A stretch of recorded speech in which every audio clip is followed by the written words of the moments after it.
What is freaking up, guys? Welcome back. It is Junior here, and today, of course, we're talking about Sonic Prime Season 2. It just came out. I finally got the chance to finish it all up. So today, I'm going to answer the burning question that most of you have about it. Is Sonic Prime Season 2 any good? So right off the bat, I don't want to delve too deep into the plot of this season out of respect for those who might not have seen it all yet, and just because going through the plot isn't really going to help me all that much throughout this review, I'd rather give my genuine thoughts on it as a whole than just give you plot point by plot point for this. But with that said, one of the first things you'll be introduced to when you watch Season 2 is more of, you guessed it, Shadow. Like many have said, I absolutely adore this version of Shadow. The voice acting from Ian Hamlin is superb. His characterization is, might I say, near perfect. Most people have this assumption of Shadow that he's just this generic edgelord type character, and we've seen it before, but it's really not present here at all. Not to mention he is a total badass this entire season. This version of Shadow is one of the best.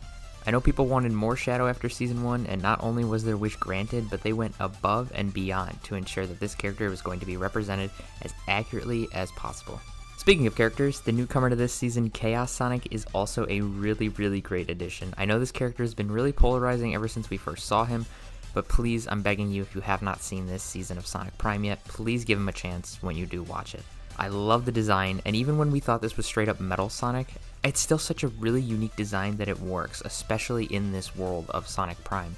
What I really love about Chaos Sonic, though, is how he challenges Sonic, not in terms of speed like most of the iterations of Metal Sonic or something close to it that we've seen, but rather in his personality, something to my knowledge that really hasn't been done before at all. Chaos Sonic is really annoying at times, but it's on purpose. He's the witty, wisecracking personality part of Sonic, amplified 10-20 times more. Without a doubt, Chaos Sonic became my absolute favorite part of Season 2, right from his introduction.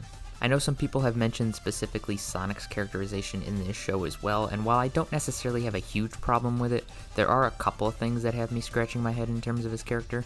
Overall though, he still feels, sounds, and acts like Sonic, and as do all of the supporting characters in this show. I think characterization, honestly, is one of the least of my concerns with this show, at least when it comes to Sonic himself.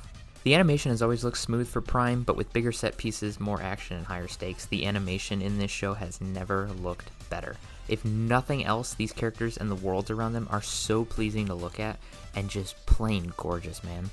Like any other Sonic fan watching this show, I am a fan of the sprinkled in references. I'm not going to spoil anything here, but there's a couple of things that Sonic fans with keen eyes will be able to point out. Some that are a little more obvious, but still, they're going to put a smile on your face regardless. I think my biggest criticism with this show so far has been the pacing. Most episodes are around that 20 to 30 minute range, give or take, but some feel insanely long to get through. I felt that way less so with this season, more so than I did with the first season, so that's a good step up, but there's still some that feels kind of like a slog to get through, I'll admit. I'm not sure what Netflix's plan with this show was in terms of release. After 2 seasons now, it feels like so much has happened, and yet we're barely scraping the surface. This is great in the sense that the later seasons can really go nuts with creativity, that's great. But that's not guaranteed. As it stands now, the story in Sonic Prime is, I don't know, for lack of a better word, useless? I just kept feeling the need that something else has to happen. I understand the slow buildup of the first season, but again, after 8 more episodes, what does this show really have to show for it? We're 16 episodes, 2 seasons in, and overall, it just feels like we're nearing the middle to the end of a first season. The pace really needs to start picking up, because right now, even with the world in crisis, I gotta be honest, I just don't feel that sense of danger or urgency just yet. Overall though, Sonic Prime Season 2 is a huge upgrade over Season 1. It's got more action, more fun, more development, some really special parts that I'm not gonna spoil, but are definitely worth the watch alone. I think if you're on the fence about Season 2, I would give it a shot, honestly, but if you weren't a fan of Season 1, I'm afraid that Season 2 is absolutely more of the same, and I don't see it changing your mind anytime soon.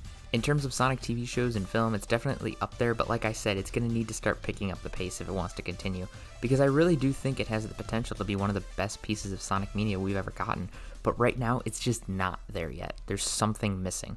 So what did you guys think? Did you watch it? Did you like it? Did you hate it? Let me know in the comments below, and as always, I will see y'all in the next video.